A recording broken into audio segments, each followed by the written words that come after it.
It is really hard to be a black man in America. I am being refused entry to my own apartment. I guess they think I do not belong here. You need to leave this property now. You don't seem like the type of person who lives here. I am the police chief. That is my I do badge. not care what you say. Donald James stood in front of the tall, luxury apartment building at 8:47 p.m. on a cold Tuesday evening. His police chief badge was clipped to his belt, his moving boxes were still in the car, and his phone was now recording 3 people who did not believe he belonged there. He had just become the youngest police chief in the city's history. The mayor had shaken his hand that morning. The news channels filmed him taking his oath. His face had been on the evening news just 2 hours ago. But none of that mattered to the property manager and 2 security guards blocking the entrance to the apartment the city had given him as part of his job.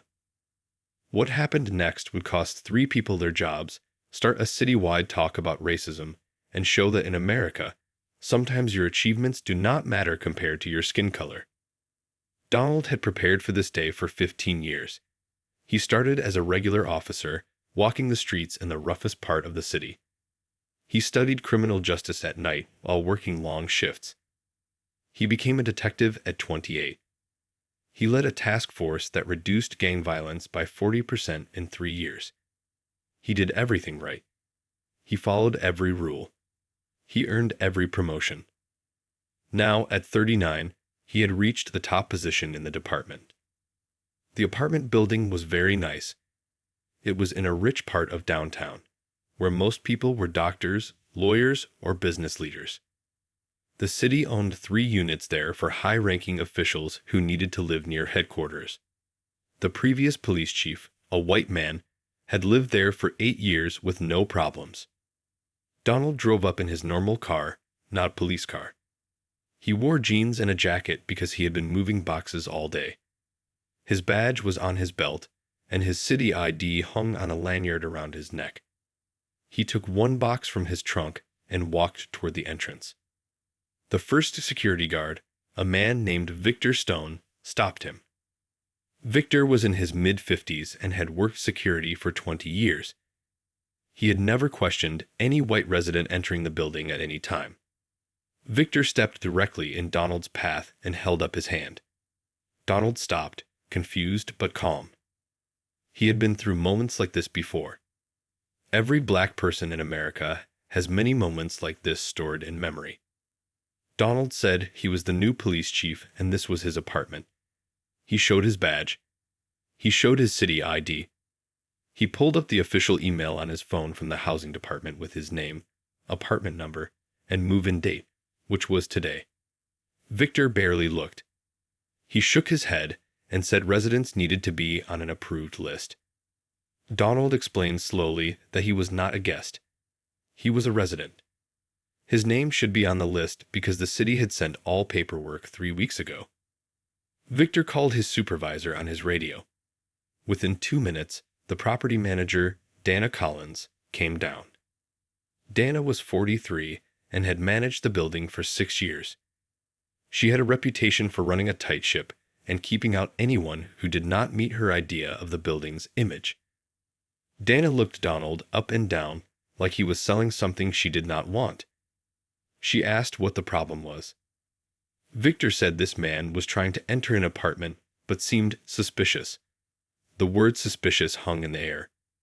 Donald had shown government ID, a police badge, and official emails. But he was suspicious. Donald took a deep breath. He had 2 choices: get angry, yell, demand they do their job, and risk someone calling the actual police, or stay calm, record everything, and let the situation expose itself. He chose the second. He pulled out his phone and started recording. He held it to his own face first. His voice was tired but steady. He said, "It is a real hustle to be a black man in America." Then he turned the camera toward Dana and Victor, explaining that he was being refused entry to his own apartment. He guessed they thought he did not belong there. Dana's face changed when she saw the camera, but not like you might think. She did not suddenly see her mistake. She got angrier. She told Donald he could not film on private property. Donald calmly said he could film in a public lobby and that he was actually filming a civil rights violation. A second security guard, Luis Marino, appeared from the back office. Luis was 31 and had worked there only 8 months. He asked what was happening. Dana told Luis to escort this man off the property. Luis looked uncomfortable. He saw Donald's badge and ID, but Dana was his boss. He needed this job. So Luis stepped forward and said Donald needed to leave immediately, or they would call the police. Donald almost laughed. He was the police. He was the chief. But he did not laugh. He kept recording. Donald asked a simple question into the camera. He asked if they would do this if he were white. He asked if they would ignore proper identification if he did not have brown skin. Dana's response was caught perfectly on video. She said this had nothing to do with race. She said Donald was being argumentative and difficult. She said many people of all backgrounds lived in the building. Then she added Donald just did not seem like the type of person who would live there. Those words, the type of person, are what people say when they cannot say what they really mean. Donald knew exactly what she meant. Victor knew, Luis knew, and the recording knew. Donald asked one more time to enter his apartment. He offered to wait in the lobby while they called the city housing department to check. He offered to have the mayor's office verify. He offered every reasonable solution. Dana refused. She said she would not be bullied. Donald had to go through proper channels during business hours. It was now after 9 p.m. business hours were over. That meant Donald, the police chief, who had worked since 6 a.m. and moved boxes all evening, could not access his own apartment. Donald did something smart. He called his deputy chief, a woman named Clara Rivera. Clara had worked with Donald for 9 years. She was white, blonde, and looked like what many people picture when they think someone belongs in a luxury apartment building. Clara arrived 20 minutes later. She wore workout clothes and had a ponytail. No badge was visible, no ID in hand. She walked straight to the entrance. Victor saw her coming. He smiled and opened the door. He did not ask her name, her destination, or for ID. He just saw a white woman and assumed she belonged. Clara walked past him straight to Dana. She asked if there was a problem with Chief James entering his apartment. Dana's face turned pale. Luis stepped backward. Victor suddenly became very interested in his shoes. Donald kept recording. The camera caught the exact moment Dana realized she had made a huge mistake. She started stuttering. She said she did not know. She said Donald had not properly identified himself. She said it was a misunderstanding. Clara asked to see the approved resident list. Dana pulled it up on her computer in the lobby. There on the screen, clear as day, was Donald James, his apartment number, and his move-in date. It had been there for 3 weeks.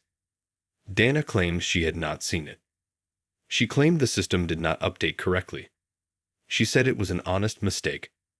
But the recording told another story. The recording showed she never actually looked at the list. She never checked the system. She just decided Donald did not belong because of how he looked. Clara was angry, but stayed professional. She asked Dana to give Donald the keys and access codes to his apartment immediately. Dana scrambled to get everything together.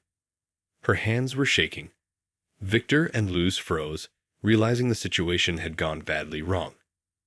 Donald finally got his keys at 9:43 p.m., nearly an hour after he first arrived. An hour of his life wasted because 3 people saw his skin color before seeing his credentials. Donald was not done. He thanked Dana in the coldest, most professional voice possible. He thanked Victor and Luz too.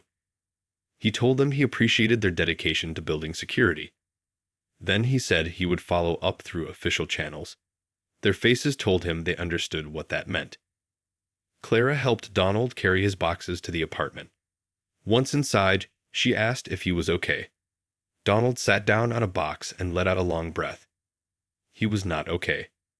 He was tired, not from moving boxes, but from living in a world where this keeps happening.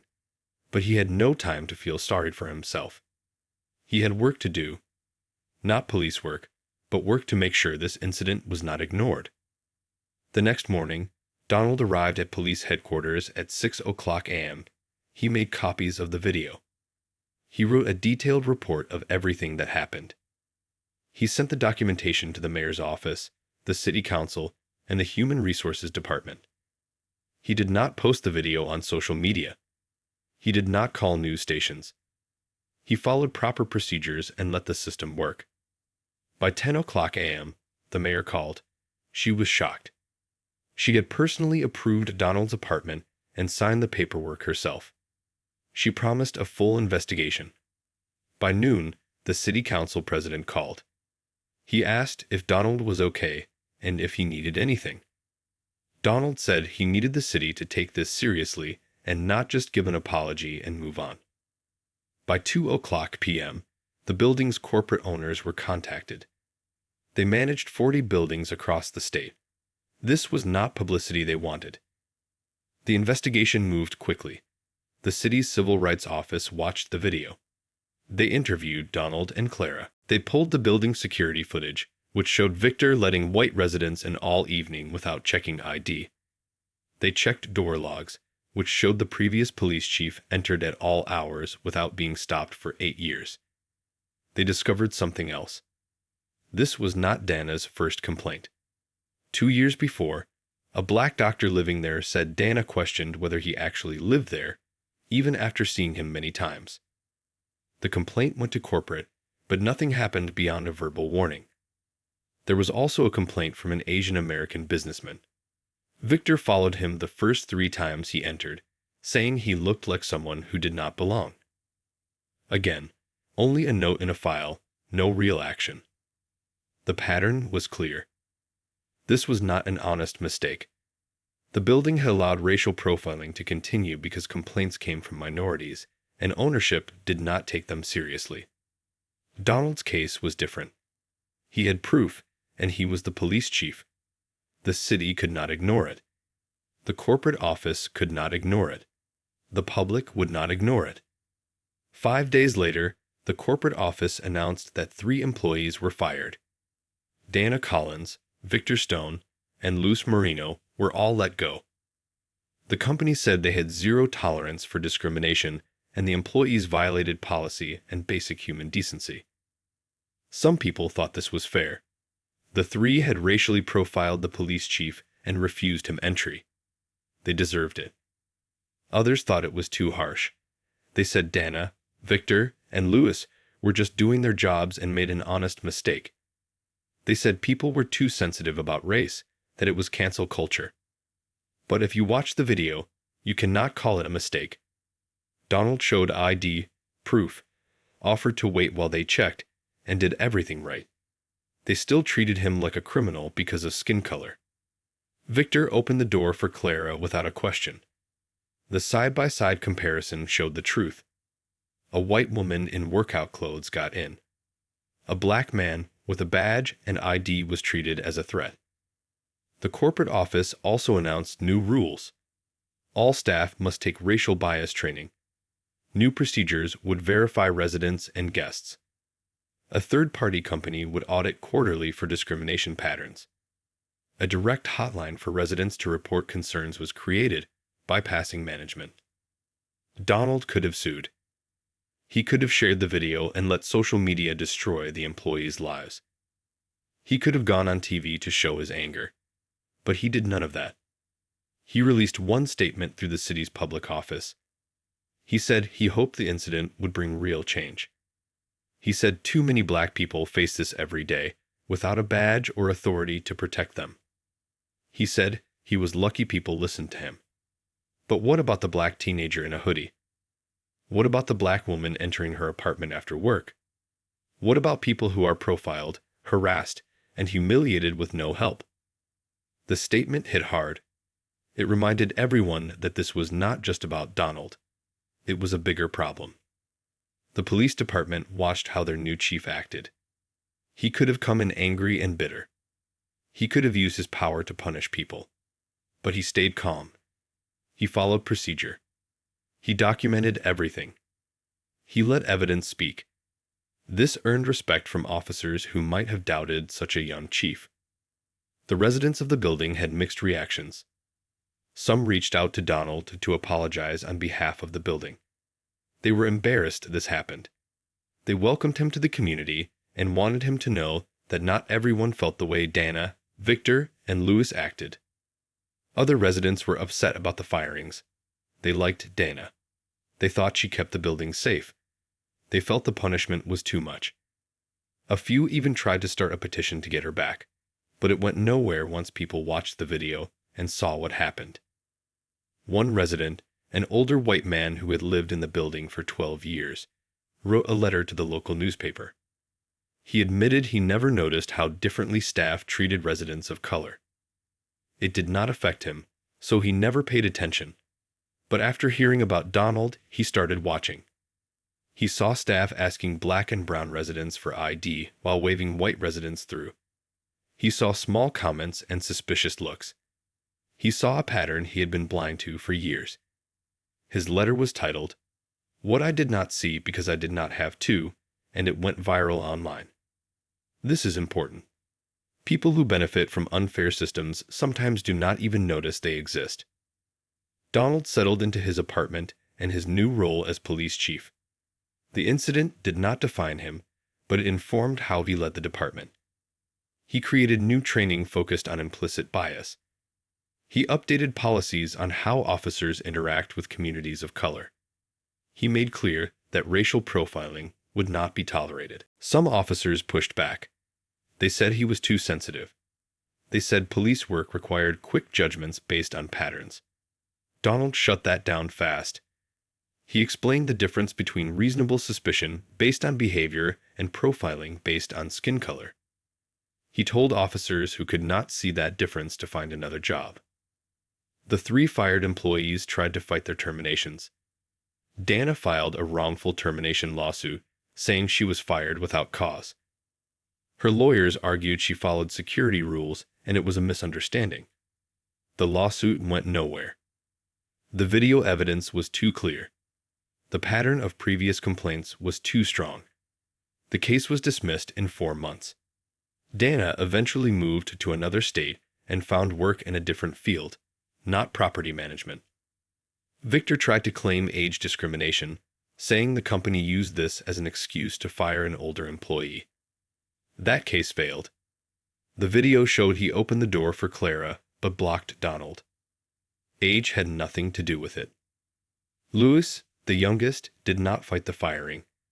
He released a short statement saying he was wrong. He was sorry and taking time to think about his actions and biases. Some people saw this as real growth. Others saw it as a move to avoid making things worse. Either way, Louis was the only one of the 3 who took real responsibility. The incident made national news about 2 weeks later. A civil rights group used it as an example in a report on housing discrimination. Video clips were shown on major news programs. Donald gave one interview to a national network. He calmly explained what happened and why it mattered. The interviewer asked if he was angry. Donald said anger was not the right word. He was tired. Tired of proving he belonged where he earned the right to be. Tired of wondering if every interaction would be a racial incident. Tired knowing his children would likely face the same struggles. That interview resonated with millions. Black families across the country shared their experiences of being profiled in neighborhoods, stores, and buildings. White families who never thought about it began asking questions and paying attention. The apartment building became quietly famous. People drove by and said, "That is where it happened." The management worked to rebuild its reputation. They hired a new property manager, a black woman with 15 years of experience. She followed the new policies strictly and fired 2 more staff for discriminatory behavior in her first year. Donald lived in that apartment for 3 years. Every time he entered, he thought of that first night. Every time a new security guard greeted him by name, he wondered if things had really changed or if people just knew who he was now. He never had another incident, But he heard stories from other black residents of being questioned or watched more closely than white residents. Policies helped, but policies cannot change hearts. They only control actions. After 3 years as police chief, Donald accepted a position as regional director of a federal law enforcement agency. It was a promotion and a chance to make change on a bigger level. He moved to another city. Before leaving, he did one final thing. He donated money to create a legal fund for people facing housing discrimination but unable to afford lawyers.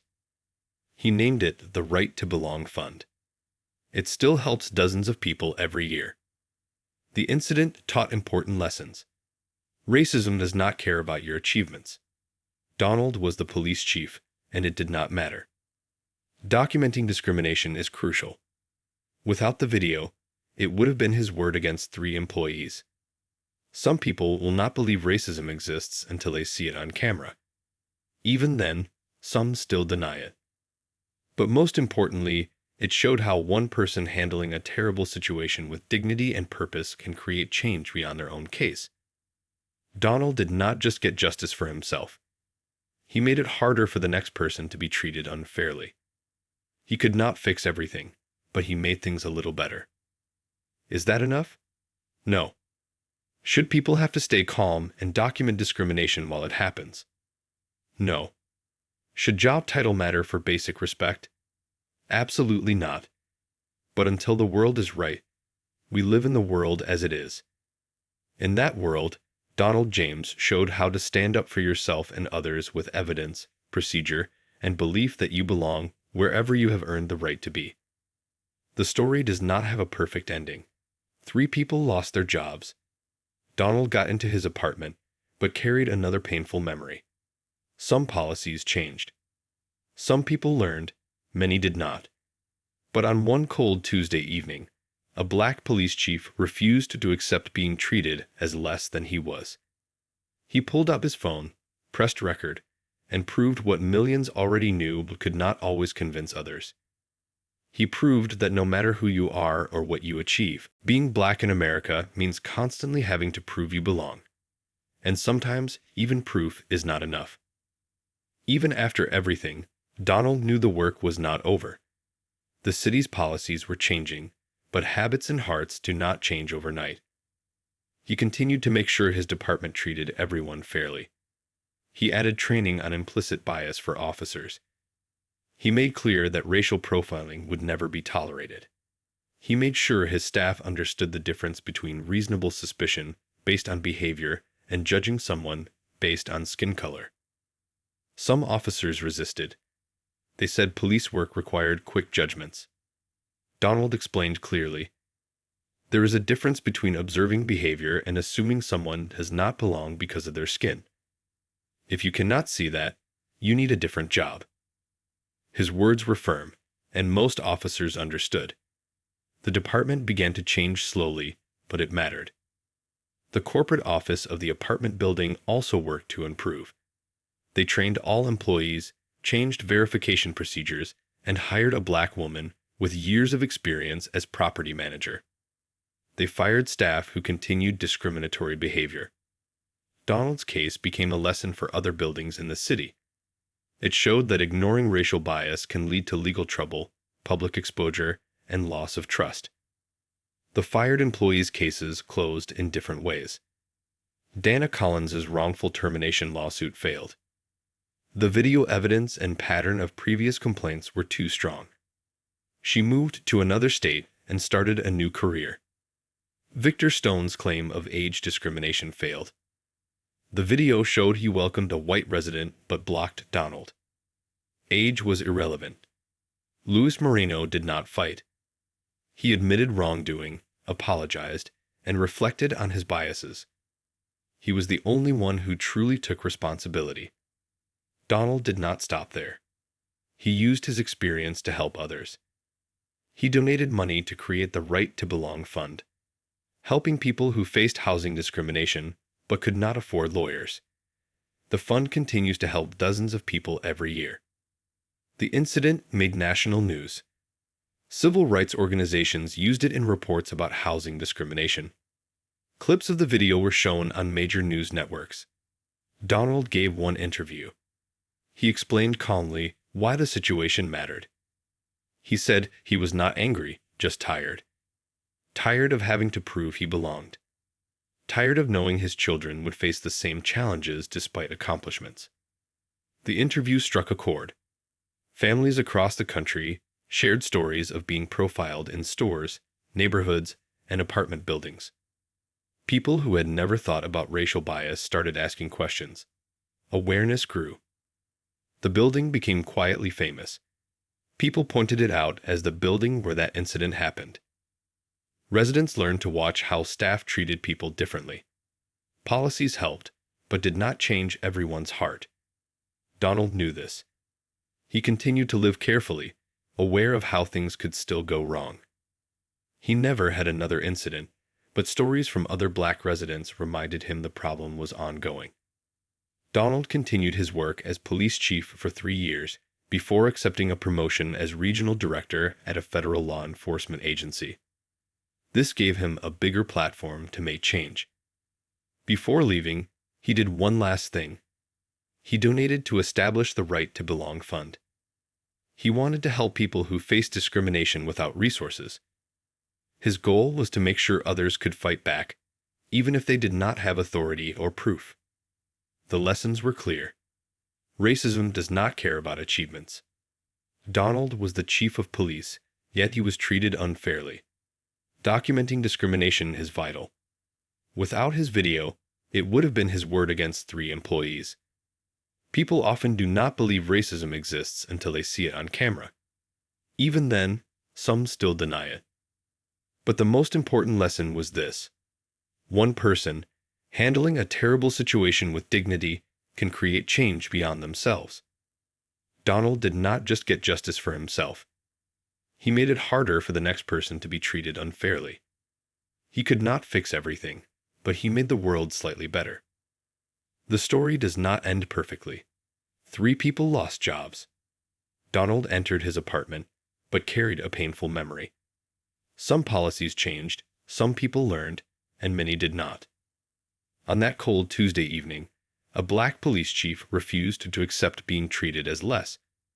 He pulled out his phone, pressed record, and proved something millions already knew but struggled to make others see. He showed that, no matter your accomplishments, being black in America often means proving you belong. Sometimes proof is not enough. The incident reminded the city, the building, and the public that fairness cannot be assumed. It must be enforced, documented, and fought for every day. Donald's leadership and calm approach taught a wider lesson. It showed that professionalism, evidence, and patience can create meaningful change. Anger and aggression might feel right in the moment, but documentation, procedure, and integrity carry more weight in making systems accountable. His actions inspired both his department and the public to pay attention and demand fairness. The Right to Belong Fund became a lasting legacy.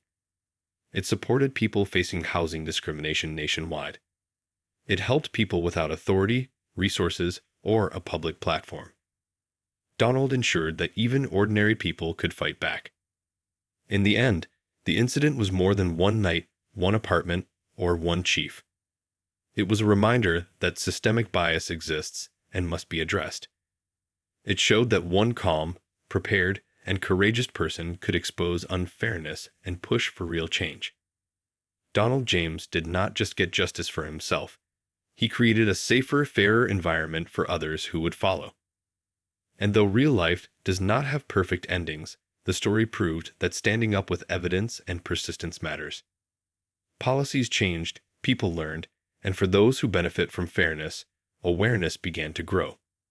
Donald left a mark, not just as a police chief, but as a leader who refused to accept injustice. That night, the camera captured more than a moment. It captured truth. It captured the reality that black people in America often must prove they belong, even when they have every right. And Donald James's decision to record, document, and act with dignity showed how one person can challenge unfair systems, inspire change, and give others hope that justice is possible.